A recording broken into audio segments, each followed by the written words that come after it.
داود علیه السلام دا چې کوم دی بادشاه دی،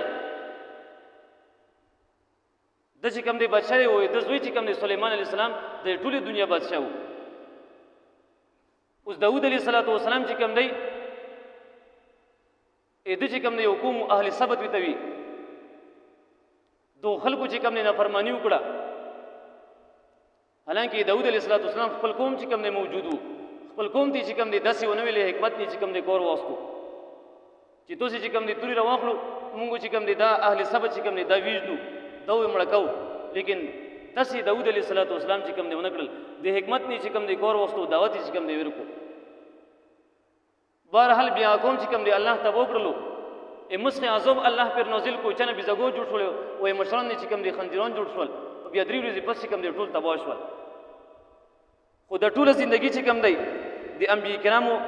د چې کوم دی موږ لپاره عبرت دی. اوس پیغمبر علیه السلام خو چې کوم دی دومره وسنو ځکه چې یو څو الوکي وسره پښمار مدینه او اسره مکه او طائف او خیبر د څو الوکي وسره، لیکن ته چې کوم دی چاته داسې خبره نه وکړي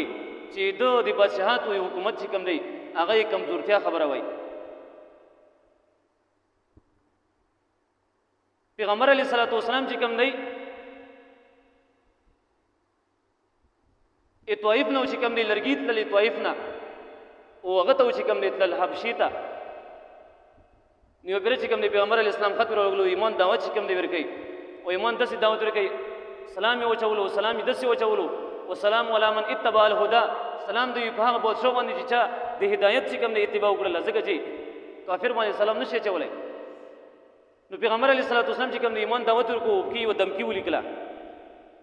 اوس پیغمبر علیه السلام چې کوم دی جهادونه کړي په مدینه کې لس ولا جهادونه د کړي دي، خو کوم یو کې چې داسې وي چې د نشوي فتح کولی دوی اوس نه چې کوم دی بهر وي هغو ته چې کوم دی خط ولګلو او هغو ته چې کوم دی داسې یو شرط او داسې یوه خبره کې خو ایمان دعوت نه پس چې او چې کوم دی دو کمزوري وه نو یې حبشي بادشاه ته چې کوم دی ولیکل چې که اسلام دې رانه وړلو نو ته باندې چې کوم دی زه طایف لرګي بند کړم او طایف لر چې کوم دی په مدینه باندې تېره شوې وه. اوس پیغمبر علیه السلام داسې هم کولی شول چې مدینې صحابه کرام چې کوم دی هلته لګلي وای، لیکن دا چې کوم دی حکمت خلاف خبره وه. پیغمبر علیه السلام دعوت ورکو اسلام او کې یوه دمکي ولیکله چې که اسلام دې رانه وړلو نو زه چې کوم دی طایف لرګي تو معیشت چې کوم دی خراب کړم او مدینه باندې لیرد او مدینه چې کوم دی موږ قبضه کړو. بهرحال د دمکي چې کوم دی تباه نه شوله او د بیا وروسته اسلام چې کوم دی قبول کړو. نو په دا کې اوس موږ لپاره عبرت دی. کافر هغه مسله چې موږ ته چې کوم دی معلومه وي موږ ته چې کوم دی ضرورت وي هغه خبره چې کوم دی موږ رانسو. کافر له چې کوم دی موږ دمکي ورکړو خو په هغه وخت کې چې کله موږ حکمرانان چې کوم دی موږ مشران چې کوم دی بزدله نه وي. نن کافر چې کوم دی مسلمان له دمکي ورکوي، حالانکه شریعت حکم دی چې مسلمان او کافر له دمکي ورکوي چې اسلام راوړه که اسلام نه راوړي نو ټیکس ورکوي ځمکې په ځمکه کې اوسېږي کلي جهاد ته تیار شه. لیکن مسلمان دومره کمزوری شوی دی چې کافر چې کوم دی موږ باندې حمله کوي او کافر موږ له دمکي راکوي او وجه دا ده چې موږ تاسو مشري هغو خلکو له پلاس کې ورکړي وو چې کافر ته دمکي څه کوي چې کوم دی په خپل هم چې کوم دی هغو په اسلام کې شک دی هغو داسې کورونه کوي چې د اسلام خلاف دي او په دا ټولو کې چې کوم دی قیامت پر زوی موږ نه پوښتنه کېږي عزتمندو.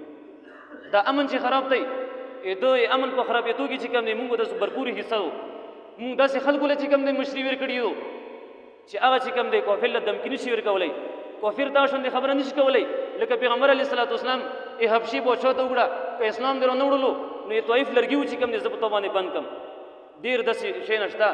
چې اسلامي ملکونه چې کوم دی کافر لڅي دا چې ته به بند کړې دمکي شوله. دا زندگی چې کوم دی انبیاء کرامو یې موږ لپاره عبرت دی.